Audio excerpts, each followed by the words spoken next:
Okay. Hello. Hi. How are you doing this Sunday? Good. Pretty good. Yeah. Yeah. We had December Community Day yesterday. Yeah, it was super fun. Yeah. Yeah. You have a nice video up already from our adventures. Mm-hmm. We had 7 people, kind of wandered in different groups, but it was very fun. Put some dark detectors up. Yeah. Yeah. It was a beautiful day. A little it was windy. Really nice. Yeah. But at first it was actually pretty hot. Mm-hmm. Yeah. We saw Santa with We Tom did. Riddle. We did, Thomas. Just asking for, who knows what he wants. Yeah. The sorcerer. Yeah, you are also done teaching for the semester. Yes. So finals week is this week. Mm-hmm. They are turning in their final assignments and we're wrapping up. Yeah, so you have a little grading to do, but otherwise a little bit of a break for you. Yeah, so which is well like earned. Bunch of end of year 2019 stuff. Ever since YouTube Rewind came out, I have been like it's not just like end of the year because people are also like it's the end of the decade. So there's like a lot of weird stuff So that's just like make a simple top 10 list and you'll be done. Well, it's reminding me of like where I was in 2010, which is weird because I was like still in college. So We did not know each other. we did not know each Yeah. other. And yeah, just definitely a long time ago. It was. Yeah. Yeah. I don't like to think in terms of decades. It's too much. Well, it's hard to capture, especially like pop culture and the way that with the internet, how fast things go. Like even if you think about the last few years with going back to YouTube Rewind, like the meme culture. So when we started watching the old ones, then I just started singing Baby Shark to Winston like every day. And so it has morphed into a bunch of different songs that we sing. Well, Baby Shark. Winnie. Yeah, right. Exactly. Baby Shark seems like forever ago. It does. But it wasn't that long ago. No, it wasn't. So like when you think about decades now, it's so much time and things that have happened. So it's kind of crazy. Totally. Yeah. Totally. Do you want to get down to it though? Yes, let's go through It's an exciting the chapter. It could be trapdoor. long. Yeah, so yeah. Juan's ready. All right. So, I'm not sure that I did this again. Oh gosh, I was going to write it's down funny. the page. I thought about it like several times. What a stupid mistake. I was going to write it down Oopsie-daisy. and be like, oh, maybe just in case. But Maybe I did didn't. do it and I just All right, forgot. 262. I did do it. All right. I must have done it. I might have even done it like a different day. But anyway, turn to page 262 through the trapdoor. Because I usually do it when I write the titles or whatever. It's fine. Today's lesson is called Simulations and the Real Thing. And here is a synopsis. Long. The chapter starts with the students preparing for their exams and Harry preoccupied with his nightmares about Voldemort. After the trio finish their exams, Harry's mind is finally able to put together that it could not have been a coincidence that Hagrid happened upon a dragon egg. They discover that Fluffy can be circumvented with music and that Hagrid told the dragon-selling stranger as much. They hustle off to tell Professor Dumbledore when Professor McG tells them he has gone to the Ministry of Magic. She dismisses their concerns about the Sorcerer's Stone and later grows angry when discovering they refuse to let go of their belief that it was going to be stolen. Harry decides that he must steal the stone before Snape, so they plan to have another midnight escapade under the cloak. Neville tries to prevent them from selfishly losing Gryffindor more points, so Hermione reluctantly incapacitates him. The 3 arrive at Fluffy to find someone had indeed begun their hunt for the Sorcerer's Stone. They pass through the crucible of Fluffy, Devil's Snare, the Flying Keys, the chess room, the troll, and the potion room before Harry finds himself face to face with the other person trying to get the stone. Ooh. Yeah. Yeah. What a chapter. Uh-huh. Yeah. No, it was really an adventure. I knew this one was going to be big because we only have 2 chapters left, right? So this one definitely had to have a lot happen. And I liked how we've talked about this in other things we've done before, but the way that it's juxtaposed, that you have these final exams, these practical exams, and then this actual series of things, that it's a similar thing. It's a practical exam, kind of. Yep. Like, basically, all of the things that they encounter to get through to the end of the chapter is they're using stuff that they've learned throughout this school year to be able to get past, to get to the next thing. It's very true, but yes, absolutely. And I changed the title to the episode like at the last minute from a simple tested. But I thought it was like, that was too on the nose, because they're tested in two ways. They have their actual exams and then they have these things. But I think it's really important to juxtapose them how you are. Like, there are these simulation exams where, you know, they turn mouse into snuff box and gain points if it's beautiful and lose points if it has whiskers, and it's fine. It's fine even as a practical exam. But I actually find it kind of interesting, like, if we step through the way they get through each of the rooms, they don't necessarily use the magic that professor might have expected them to use, or what the person who went before them probably used. Yeah. Right? Like, how do they get through Fluffy? Well, they are friends with Hagrid. That's how they get by Fluffy. They don't learn it or in their Care of Magical Creatures class or whatever. Well, I have stuff even before that. Oh, okay, yeah. So, like, Neville's the first step. Neville confronts them, and I love that exchange so much, not only because we've been following Neville as a character, well, for me, more closely than I had before when I was reading this before, but actually focusing on Neville and his role. And he has this arc where he's basically like, he comes to be this brave person and stand up for himself. And now he's doing it for, like, in front of our three friends, Ron, Harry, and Hermione. And I just love the exchange where Ron's kind of like, don't be an idiot. And he's like, don't call me an idiot. You're the one who told me to stand up for myself. And Ron's like, yeah, not but not to us. And it's just so good. And Neville's just like, he's standing there and he's like, no, this is wrong. You shouldn't be doing this. I won't let you do this again. Right. And I just love it. And so that's the first test. And so, yeah, so when I'm talking about practical exam, it's not like this thing that they prepared for. It's basically like improv. Like, how do you do in these situations? What is it that you are witches and wizards? What are you going to do now? And so, unfortunately, Hermione's like, all right, we got to get past this. I'm sorry.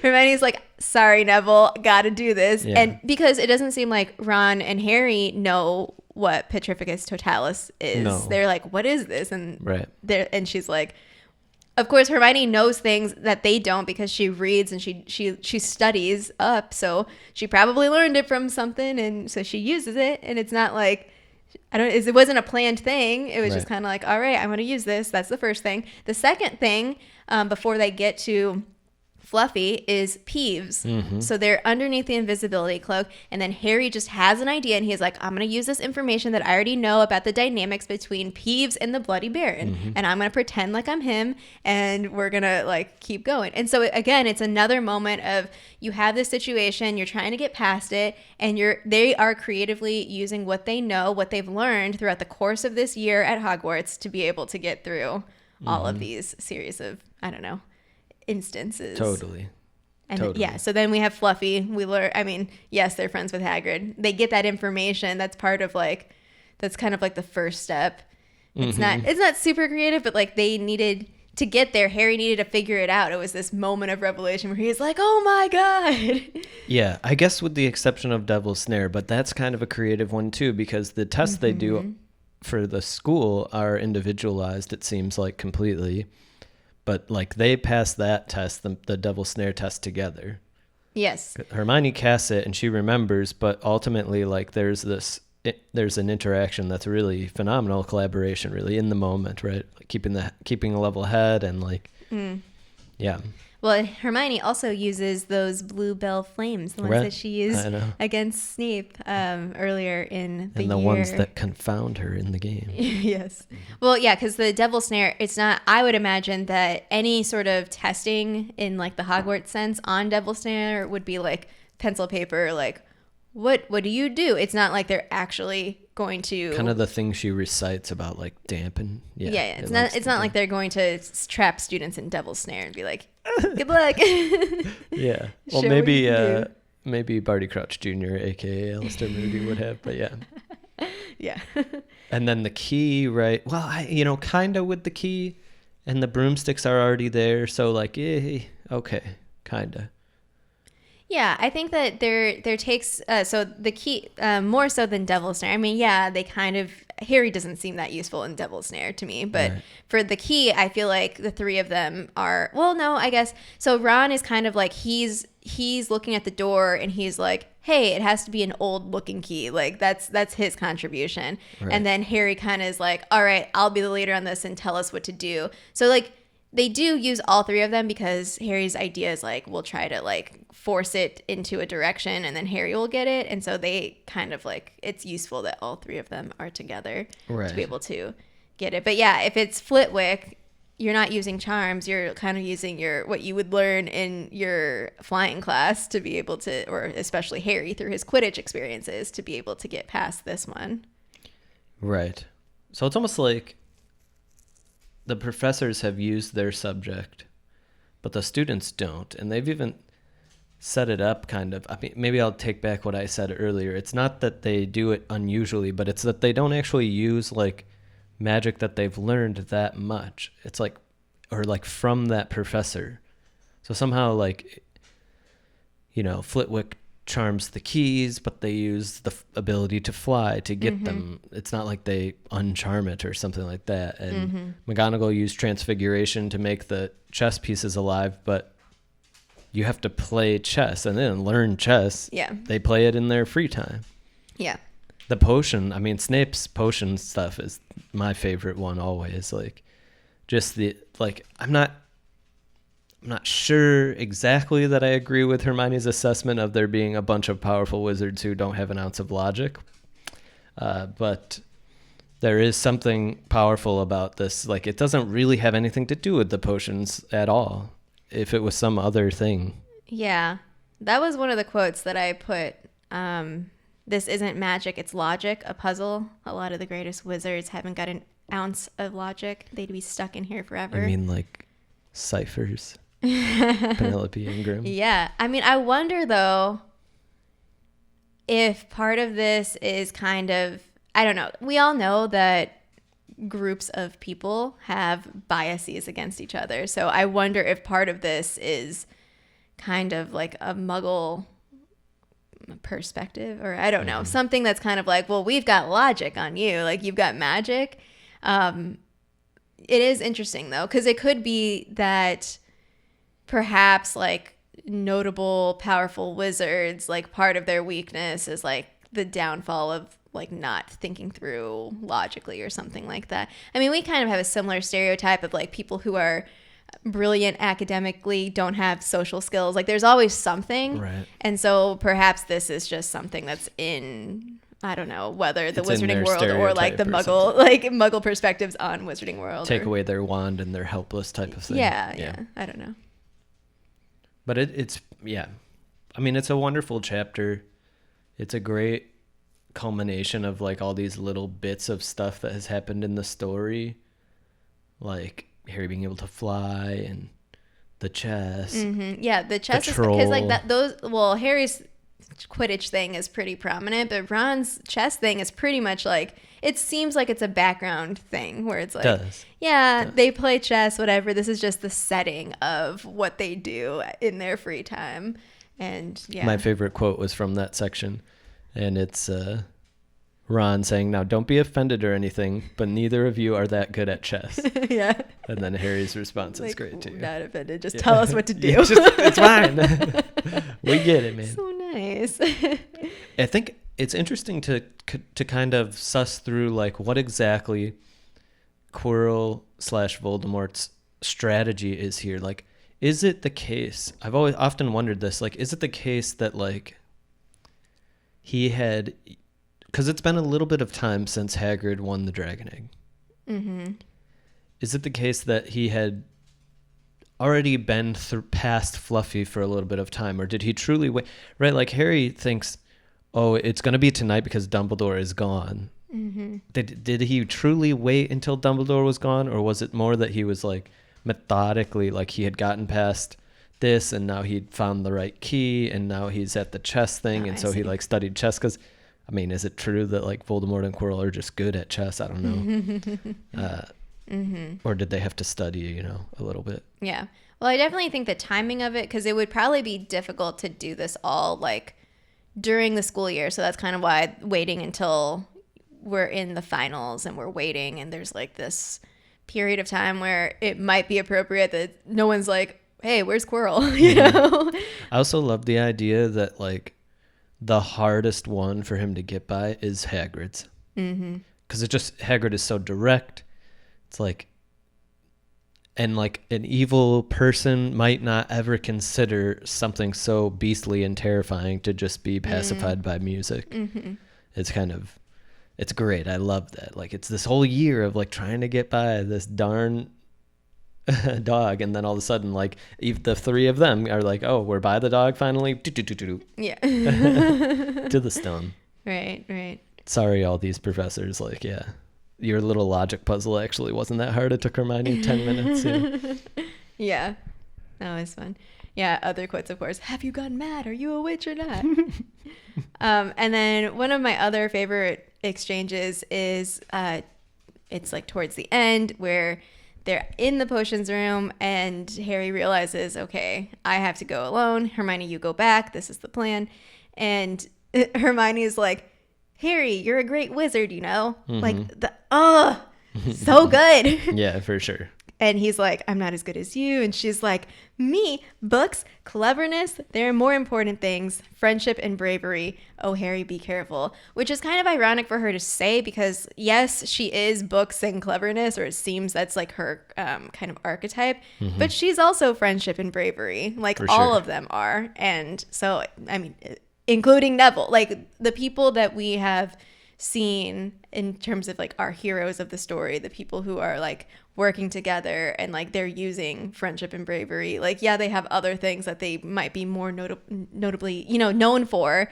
And Harry might have the whole friendship and bravery thing. He's like the star, you know, the one who's like, he's the chosen one, Harry Potter.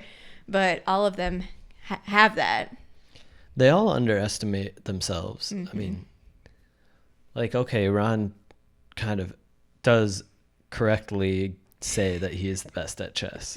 He has a lot of evidence to that case, but there are parts of it where, like, you know, Ron is important in his choices and Harry is important in his choices. Yeah. And Hermione is very brave, as you're saying. I mean, it is a form of bravery in both ways, for Neville to step up to them and then for Hermione to say, like, no, this is more important. Like, because I believe that it hurts her pretty hard to actually attack him, Neville. It's not a throwaway. Yeah, all she's wanted was friends. Yeah. And also Neville didn't do anything. No. Like, Neville is right to an Right. extent where he's doing things that are right, like for the house. But there's also no time to explain and to like get him on their side. It's like, okay, sorry, Neville, we got to go now. This is urgent. We'll explain later. I like also in this chapter, like, Neville is all concerned about Harry not sleeping and stuff. Yeah. And that's a little toss up to be like, oh, well, of course he's aware when Harry is awake. He's for some reason one of the people who's like awake. If Harry wakes up, he like wakes up easily or something. Yeah. It's a good chapter. I mean, it's a very like, it's clearly the crucible. Like, this is the important moment. And the next chapter. Oh, our fluffy card. Yeah, we have our shiny hollow where it's the three-headed dog. Yeah. It's a good hollow. So fierce. But yeah, I think beyond the like juxtaposition of exams and this series of tests, including the three that you mentioned, two. Yeah. It's a great juxtaposition, and I'm not sure what else is like deep about the chapter. Yeah. Well, it's kind of like going back to the previous chapter in the Forbidden Forest where Bane is like, oh, did you learn anything in Hogwarts? And Hermione's like, oh, a bit. And it's like, there are things that, I mean, we also talked about in a previous episode of the hidden curriculum, like there are things on paper that supposedly these students learn or are able to master by the end of year one. And I still think that, similar to the troll situation, I don't think that I could see other students. I mean, I don't know them. We don't follow them as closely. So maybe I'm wrong, but another trio of students to be able to pull this off and be like, Malfoy, Crabbe and Goyle. No, Malfoy we know he would run away. He ran away when he saw the unicorn. Yeah. Like, no, he's resourceful and like cunning for his own sake, but not for anyone else's. Yeah. For sure. I mean, it's been such a good journey, right, for Harry. I mean, it's funny, there's the one kind of throwaway-ish line as well in this chapter about how, like, everyone's still ignoring Harry, but he finally doesn't mind. Mm-hmm. Kind of a priorities thing. I felt like a lot of our themes and the themes that J.K. Rowling has written into the book, like, really circle around at times in this chapter. Obviously, Neville's a big one. Yeah. But Hagrid's friendship and somewhat his unique place in the wizarding world and the things that he cares about. Yeah. Well, I think also after the conversation with Firenze in the last chapter, Harry is more serious about the scope of what's at hand. And so he's kind of like, this is about Voldemort. This is about like more than just like whatever it is. Like, this is very serious because it won't matter if house points are taken away because there won't be any Hogwarts. Like, and he's like, he just goes off because I think here we see the bubbling up of Harry has been haunted by this same nightmare this entire year, and now it's getting more intense, and now he has more clarity on the situation, and then it's like, oh, wow, Voldemort is actually, like, here, and trying to steal the Sorcerer's Stone, and it's this big, like, it all comes together, and he's like, oh, no. I've heard of like how horrible things were, and I mean, he hasn't lived it, of course, but he feels this obligation because he has such a connection to it. He's haunted by it, and so he's like reminded of it constantly, and of course has a deep connection as Voldemort killed his parents. Like, it's a very personal thing. All of these like things that we saw in previous chapters seem to come into clarity now, where it's like, oh, this is why Harry is in that whole paragraph is like screaming at them. It's like, we have to do this like right now. For sure. He definitely does have a different sense of urgency. I mean, I think she tries to write that in really well, as you're saying, with like Ron and Hermione get it, but they don't really get it. They're not quite putting it all together, what it all means, but eventually they do listen to Harry, right? And say, no, we need to act, you know? Yeah. Harry's conclusion that he should steal the stone first. It's like one of those times where it's like, oh, of course.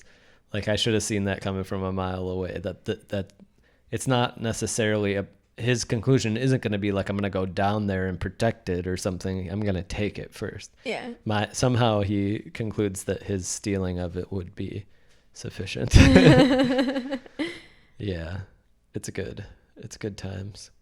So we have one more chapter left, and it's a doozy. It is a real doozy. I think it's fairly long, to the extent that I like thought for sure that the next chapter was going to be the second to last chapter, but I guess it's the entire like summary of the whole end of the year situation. But I'm excited. I'm really excited.